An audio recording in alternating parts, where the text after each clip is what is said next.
આજે દાહોદ કોંગ્રેસ કમિટી દ્વારા જે ધરણાનો આજે બીજો દિવસ થઈ રહ્યો અને અમે લોકો તમામ કોંગ્રેસી કાર્યકરો બેઠા છે, ત્યારે દાહોદ જિલ્લામાં જે યોજના છે મનરેગાની, એમાં શ્રમિકોને કામ મળતું નથી. એ કામ માટે, પીવાના પાણી માટે, સ્માર્ટ મીટર જે મુકાયા છે એના માટે, શિક્ષણનું હોય, રોડ રસ્તા હોય, સબ દાહોદ જિલ્લામાં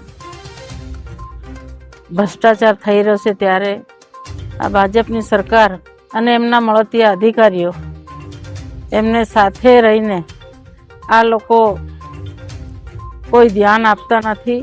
આજે અમને 2 દિવસ થયા છે, અમારી કોઈ સુનવાઈ કરવામાં આવી નથી કે શું કામ બેઠા છે, શું છે. કોઈ અધિકારી અમારી બાજુ કાચ ખોલીને બી જોયો નથી. દુઃખની વાત છે.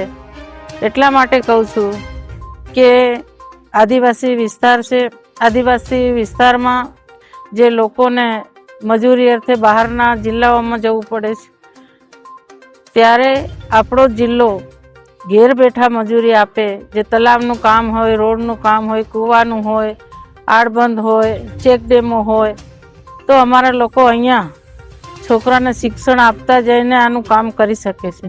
જ્યારે આ કોંગ્રેસે જે કાયદો બનાવ્યો હતો, કોંગ્રેસની સરકાર હતી ત્યારે, અને આજે અમારા કોંગ્રેસના જ લોકોને ભૂખ હડતાલ પર બેસીને આજે માંગણી કરવી પડે છે. ત્યારે આ અધિકારીઓ, જાડી ચામડીના અધિકારીઓ અને ભાજપની સરકાર તમામ મળેલા છે, ત્યારે એમને હું કહેવા માંગુ છું કે અમારી જે મંજૂરી, કામની મંજૂરી નહીં આપે ત્યાં સુધી અમે લોકો બેસવાના છે.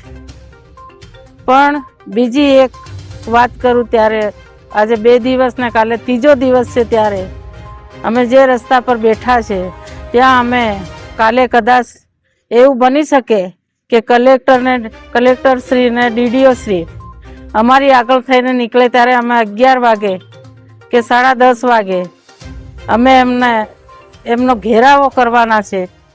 એટલા માટે કરવાના છે કે અમારો કોઈ નિર્ણય લીધો નથી. અમે અમારા ઘર માટે અહીંયા ધરણા પર બેઠા નથી. અમે લોકો માટે બેઠા છે. અમે લોકોને કામ અપાવવા માટે બેઠા છે, કે અમે ચૂંટણી લડવા માટે કે વોટ લેવા માટે કે સરકાર બનાવવા માટે નથી બેઠા.